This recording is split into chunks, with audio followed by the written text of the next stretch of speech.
commission scientifique est de vous expliquer comment ce dialogue est inclusif, comment il a été ouvert et comment il est participatif. Parce que vous allez entendre des rapports, mais derrière ce rapport, c'est toute une dynamique. C'est une réalité que nous avons vécue ici depuis le mardi. En quoi faisant? Alors, nous avons eu un gouvernement, un pouvoir qui a fait de la justice une priorité, qui, sur la base de cette priorité dont il dit urgent, a déterminé une commande, qui a identifié des experts, et nous nous sommes assis, après notre nomination, que nous avons saluée avec beaucoup d'honneur et de privilèges parce que nous travaillons pour notre pays, et nous avons écouté la commande faite par le gouvernement à travers le ministre d'État et ses deux adjoints. Alors, en tant qu'experts, nous avons analysé cette commande. Et quand nous avons écouté le président analyser cette commande, l'idée de dire, écoutez, vous faites de la justice une priorité, mais vous avez commencé déjà à créer un outil, c'est-à-dire la plateforme Jubanti. Il nous faut analyser la quintessence de cette plateforme. Donc, mon propos sera de vous expliquer la liaison de cette plateforme avec la documentation reçue de personnes présentes ou absentes à l'étranger ou au Sénégal, malades souvent, qui veulent, mais qui ont donné une documentation fournie, adressée aux facilitateurs, aux professeurs, aux politiques, aux ministres et à moi-même. Et ces documents, j'ai un sac, malheureusement, je ne peux pas le porter. Nous avons reçu une pile de documentation de tous les Sénégalais et même d'autres organisations travaillant ici, des partenaires techniques, financiers, qui ont estimé que la justice est importante et qui ont donné cette documentation. Les collègues m'avaient dit de donner brièvement les statistiques. Je le fais rapidement, monsieur le facilitateur. Il y a eu 34 988 vues et il y a eu 5 492 Sénégalais contributions. Et nous avons essayé de classer, grâce aux professeurs et à nos collègues, des clés de recherche. Il y en a eu 13, le sexe des personnes, leur lieu de résidence, les départements, la diaspora, le niveau de confiance à la justice, la tranche d'âge, le niveau de satisfaction des Sénégalais. Et si la personne a eu une affaire avec la justice pendant les 5 dernières années, la nature de l'affaire, est-ce qu'il était assisté d'un avocat? Est-ce qu'il avait compris la motivation du juge qui lui a donné raison ou pas? Ensuite, est-ce qu'il était satisfait de son interaction avec la justice? Et ces 13 clés ont donné les résultats suivants. D'abord, sur l'introduction générale, 85% d'hommes ont vu cette plateforme, ont contribué à cette plateforme, 16% de femmes, donc 4686 contre 806 femmes. Ensuite, les données désagrégées par rapport au sexe. Vous avez les personnes âgées de 28 à 45 ans ont été véritablement les personnes qui ont le plus contribué dans cette plateforme. 25 à 45 ans. Ils ont été de 54%. Selon la résidence, nous avons 63% de Sénégalais vivant au Sénégal et 17% à la diaspora, c'est-à-dire 975 compatriotes sénégalais hors du Sénégal ont visité la plateforme et ont donné des contributions, des questions et ont donné leur point de vue. Et vous les avez dans les 5 continents. Ils sont représentés à tous les niveaux jusqu'aux États-Unis, en Asie, et le maximum de représentés ont été l'Europe. 55 pays, résidents de 55 pays, la diaspora, ont contribué à la plateforme. Sur le plan national, Dakar, Rufisque, Pikine, Guédiawaye ont été ont visité, ont contribué, les Sénégalais vivant là-bas ont contribué le plus avec 42%. Alors, nous avons vu le niveau de confiance à la justice. 75% de Sénégalais qui ont contribué, c'est-à-dire sur les 4000 dont je viens de donner là, on dit 75%, nous ne faisons pas confiance, nous faisons peu confiance à la justice.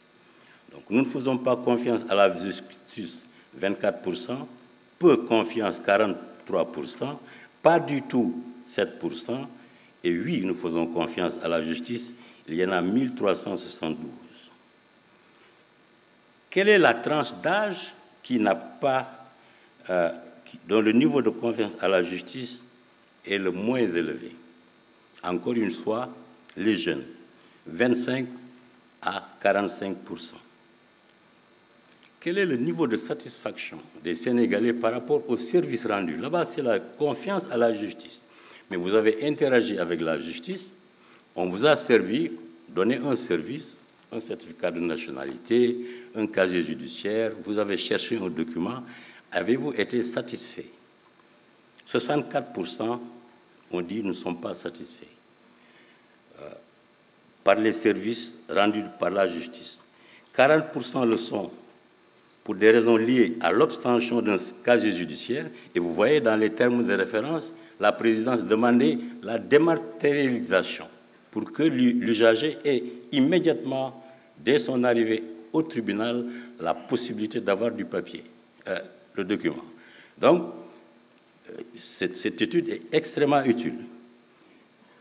40% pour des raisons liées à l'obtention d'un casier judiciaire, 33% pour les liés à la nationalité, 39% à l'état des personnes, naissance, succession, mariage, divorce, 8% liés à la justice économique. Avez-vous eu une affaire durant les 5 dernières années avec la justice? 12% ont dit oui, c'est-à-dire 692 personnes. Alors, quelle est la nature du contentieux? Justice commerciale, 48%. Justice pénale, 15%. Justice civile, 15%. Justice sociale, 14%. Et justice administrative, 5,5%. Est-ce que vous aviez un avocat sur les 692 qui ont dit oui, que j'avais une affaire avec la justice? 352, c'est-à-dire 51%, n'avaient pas d'avocat. Donc, ça pose également un problème discuté lors des travaux. Avez-vous compris la motivation du juge qui a abouti à cette décision? C'est-à-dire la décision qui vous a donné raison ou tort, l'avez-vous compris? Pas du tout. Sur les 692, 62% estiment qu'ils n'ont rien compris. Alors, je termine par le dernier questionnaire. Avez-vous été satisfait du traitement de votre affaire? Sur 493, on dit non, c'est-à-dire 71%. Vous voyez pourquoi l'exploitation de ces statistiques, qui représentent une fourchette de à peu près 6 000 Sénégalais, est utile. Parce qu'il rentre dans le cadre de la commande de formation.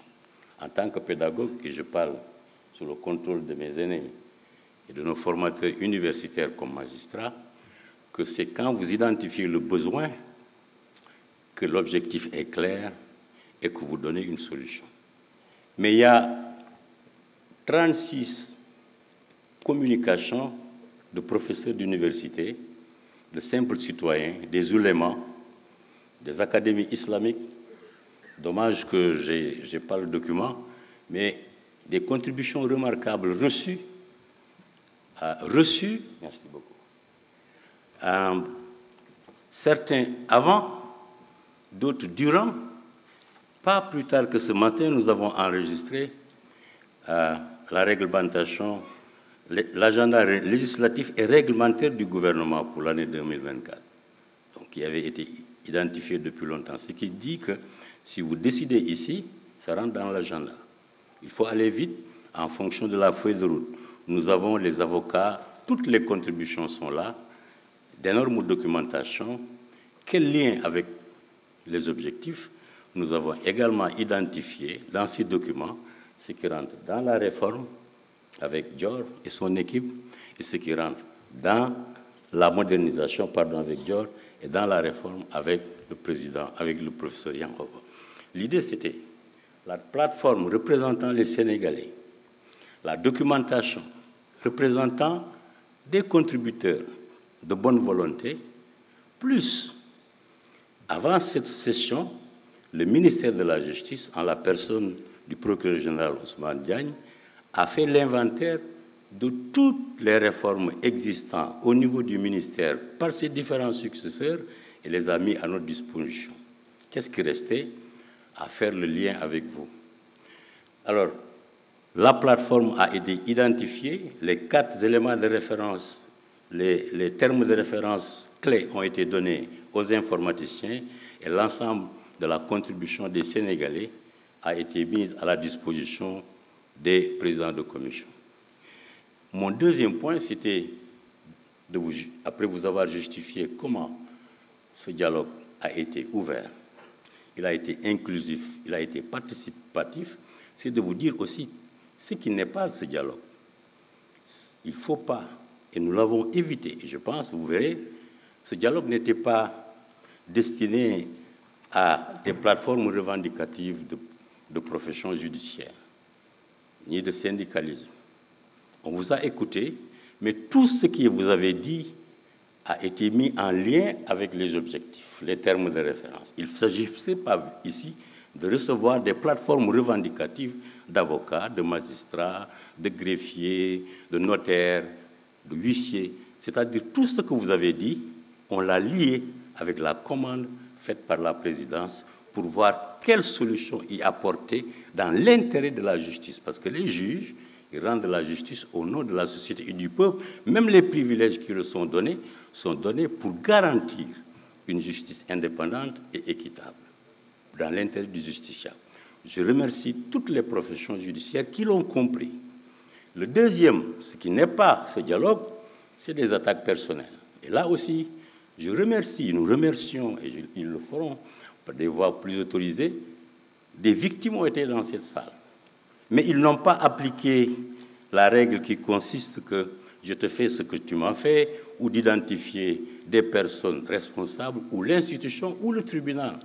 Ils ont parlé de manière générale, comme on fait à la CPI, avec une lettre qui arrive, avec le respect qui vous est dû, on vous a écouté pour arrimer votre plainte et vos préoccupations avec les termes de référence. Donc, pas de syndicalisme, pas d'attaque personnelle. Et enfin, qu'est-ce qu'est ce dialogue? Quand les cadres, les commanditaires sont venus, ils sont assis avec nous, et avec le professeur, les différents professeurs, les experts, et je conclus sur ça. Nous avons identifié des objectifs précis, relisez les documents, des objectifs concis, relisez les documents, des objectifs réalistes, parce que la justice, ce n'est pas de la théorie, il faut donner des moyens, le juge doit bien juger, le procureur doit bien poursuivre, le juge d'instruction doit bien enquêter, et puis ce dossier qui arrive, on doit bien le traiter dans des délais. Ce n'est pas de la théorie universitaire, c'est des résultats concrets. C'est pourquoi, durant toute notre interaction avec les commanditaires, c'était de définir les TDR d'une manière de telle sorte qu'en sortant ici, toute recommandation donnée à la hiérarchie, aux hommes politiques qui ont demandé ça, soit réalisable.